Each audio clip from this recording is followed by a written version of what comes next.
Hello and welcome to Chief Among Friends. I'm your host, Dr. Chris Hobson, Chief Medical Officer at Orion Health.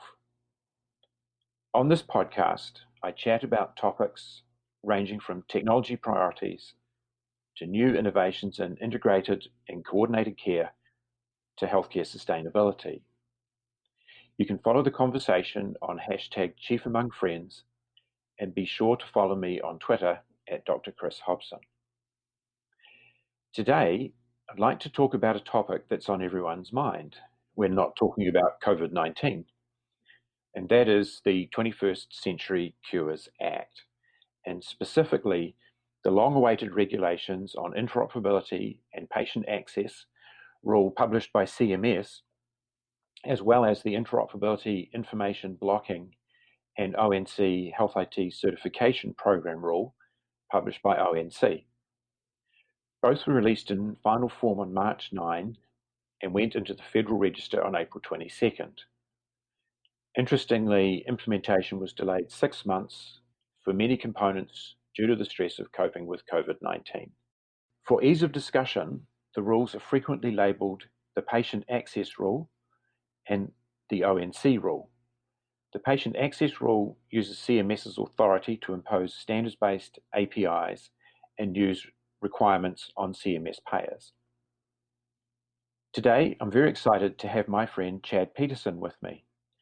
Chad has considerable experience in the HIE space across the United States, having been deeply involved in launching the very successful North Dakota Health Information Network, starting a private HIE in Minnesota in 2015, as well as doing health IT consulting across the country. Chad is also the VP for Public Sector Solutions at Orion Health. Welcome, Chad. Thanks, Dr. Hobson. It's great to be here today. Great to have you. So let's dive into some questions. For our first question, let's talk about the Patient Access API. So in this rule, CMS payers are required to implement and maintain an API to support patient access to their health information, otherwise termed the Patient Access API. So question, do you see HIEs playing a role in helping CMS payers meet these obligations? Chris, it's a great question, and I think the short answer I would give you is that it depends. It depends on how engaged that payer currently is with an HIE. It depends on how engaged patients are, maybe in that regional ecosystem with various options for getting to that type of information today. For some payers, though, clearly there could be tremendous benefit in working together with an HIE. I think that simplifying the process for a patient to be able to get to this information, perhaps in conjunction with some other valuable type information. I think of HIEs in particular that could really be that gateway to both the payer information and this requirement, and also the provider side of things. You think of a patient having to navigate this process with a multitude of providers as well as the various payers they might see. It seems like the HIE would be the great one-stop shop, if you will, for that to happen. But really, to be successful with that, there needs to be a relationship, I think, between those HIEs and the payers in their areas. Which makes perfect sense, Chad. Thank you. Question 2, topic is the ONC rule. So for background, the public reporting of information blocking practices and non-compliance with digital contact information requirements. Information blocking was defined in the 21st Century Cures Act as any action that is likely to interfere with, prevent, or materially discourage access, exchange, or use of electronic health information. So question for you, Chad, will this information blocking rule be helpful to HIEs? What are HIEs' experiences with information blocking today? It's a good question, Chris, and it's really one of the ones that I'm most interested in, although I'm technically interested in all of them, obviously, but this really hits home. There's health information exchanges across the country that have been leaders and have had great relationships with all of the various stakeholders and the ecosystems that they might be in. So payers and providers alike have contributed data and have really relied on the health information exchange as really an extension of them and a trusted partner.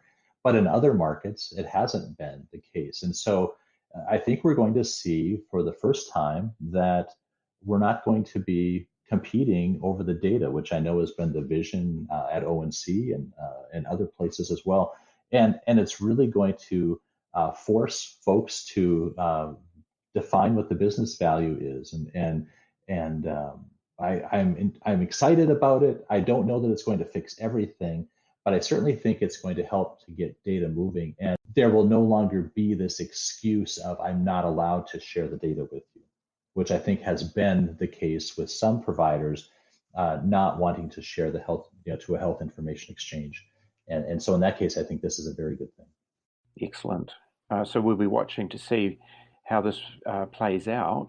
So related to the information blocking and providers is for the health IT vendors and information blocking.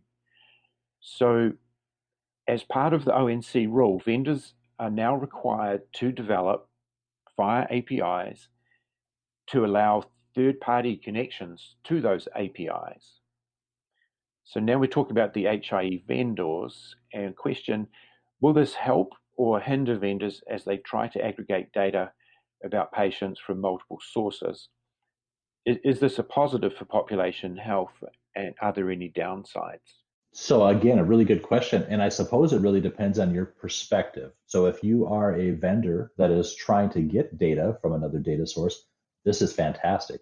And if you are a vendor that is holding data that is now being asked to provide data to somebody else, therefore maybe a competitor, this is risky. And so it really depends on your business model. Again, it goes back to what we just talked about not competing over the data anymore, and instead competing on that service or the functionality that you might have. And so in the end, it's very positive for the patient, the consumer, and it's going to force vendors to think differently or risk becoming an information blocker themselves. And so stop and think about that aspect of it. If you're not ready as a vendor to be in this space and allow access to your information that you're holding on behalf of a patient or a participant that you might have, you're going to be an information blocker, and that's not the spot to be. Very interesting. Very interesting. Question 4, I'd like to switch to another API that's required, and that's the Provider Directory API. So what role do you see for health information exchanges with respect to the Provider Directory API? I wondered, do you think HIEs could aggregate and make available more or better provider data? I sure do. I think it's this question that's been tossed around for years. I remember back maybe almost 8 or 9 years ago being on a ONC work group about provider directories, and the same topics we were discussing then seem like they're kind of being solved with the implementation of this. And so I know that there's a requirement here for the payer side of things to implement and maintain, standards-based API to make their provider directories available. There's also that same requirement going on at a national level when it comes to the National Provider Directory, or the NPPES. It's sometimes referred to by acronym. There is a business case to be solved. It's a huge problem everywhere.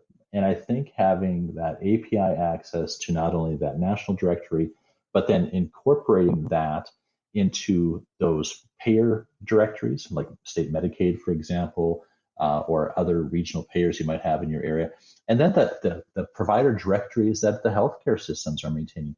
It seems like a logical space for health information exchanges to get into if they're not already there, and try to solve and maybe make it into what I would call a shared service that can be then basically a benefit, if you will, for all of the stakeholders of a region. And I think if HIEs look at how they can support state Medicaid specifically with this requirement, then you get one step closer to establishing a closer tie-in to that Medicaid agency, first of all.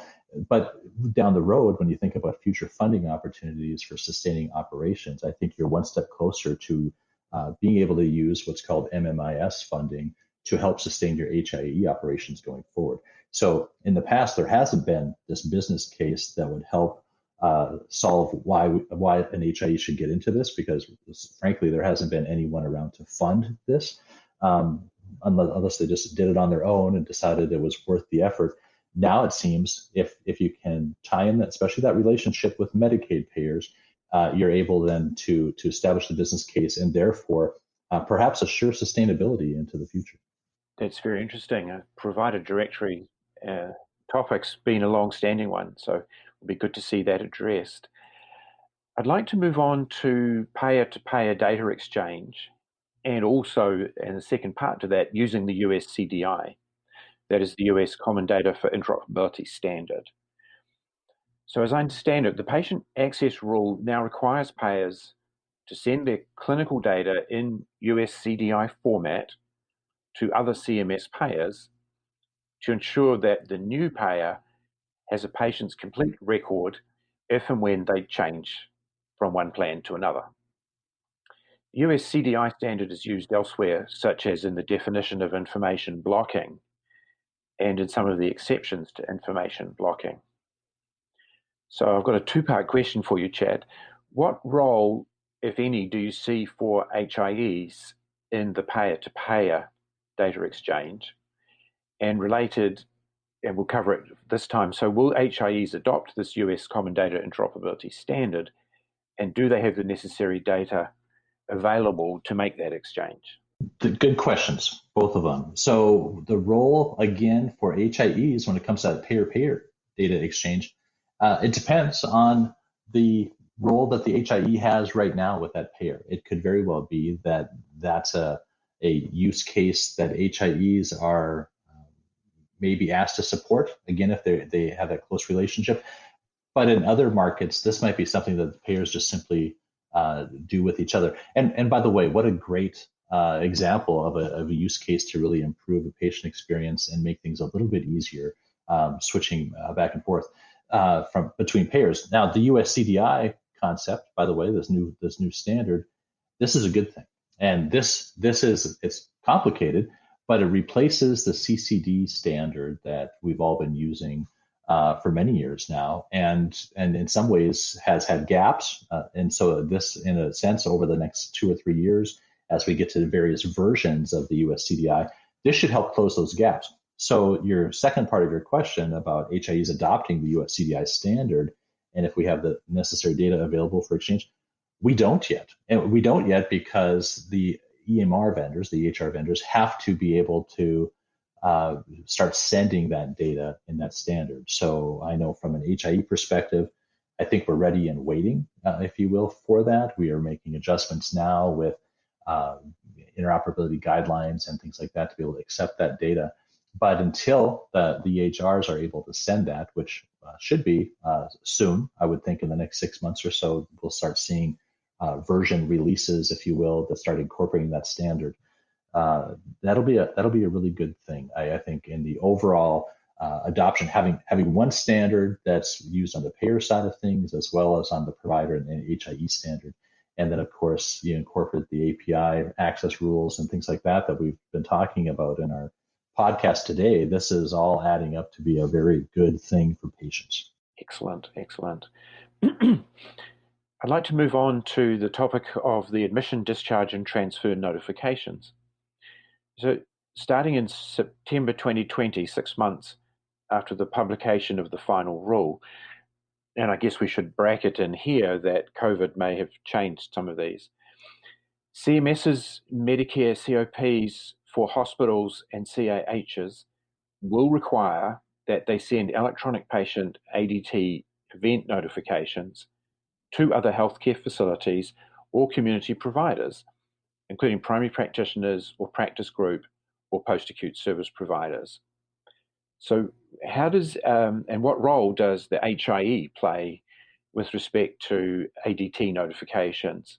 So this is a passionate topic for me. It's one that I think is a critical use case, if you will, that can, it seems very basic when you think about it, but it's really the one use case that many states are trying to solve. And if they haven't solved it at an HIE level yet, then there's medical associations or hospital associations or others that are taking it on and trying to solve it as well by going out and engaging with other companies that have this capability to provide this type of a role. So if an HIE is not currently able to do attribution-based admission, discharge, and transfer type notifications, they need to get there quickly. And the reason they need to get there quickly is you see this. This is a requirement or a condition of participation for a hospital. And I know, Chris, in your question, you talked about hospitals and critical access hospitals, behavioral health hospitals as well. So it's the thing to get data flowing in your region is right here, and it's a requirement, and it's a perfect spot for HIEs to position themselves as an option, maybe the option to be able to get notifications solved for their participants. And again, we go back to who are the leaders of these use cases. It could be a large health system, but it's typically going to be a payer. It might be a care coordination type of a group. It could be Medicaid. It could be managed care organizations working on behalf of Medicaid, whether it's an integrated health home or integrated health partnership. These subsets of Medicaid beneficiaries or subsets of payer attribution rosters are where this is really a huge benefit. And having the HIE be in this space makes complete logical sense when you start adding it all up of where's the best spot, the neutral spot to have some of these services provided within your state. It comes back, and we're seeing this more and more across the country. This is thought of as a shared service that maybe is providing value to a certain group of stakeholders, but maybe ties into other types of alerts and notification systems across a state. If you're in a state that has multiple health information exchanges and multiple vendors in this space, this goes back again to the thing about being open and being able to share data back and forth and creating that network of networks concept. This is a great step in getting us to health information exchange. Look how far we've come since 2004. It's amazing to me. The pace seems agonizingly slow at times, and yet we're right here at the cusp of what I hope is some real game changers when it comes to getting us to real interoperability. Thank you so much, Chad. I found that very interesting and very positive from the point of view of both improving HIEs and HIEs enabling providers and payers to do more. So I agree, there's a very exciting time. It'll be interesting to see how this plays out. So thank you again. Thank you, everyone, for joining me today on Chief Among Friends. For more information, don't hesitate to contact me on Twitter at Dr. Chris Hobson, LinkedIn, or visit our website at www.orionhealth.com.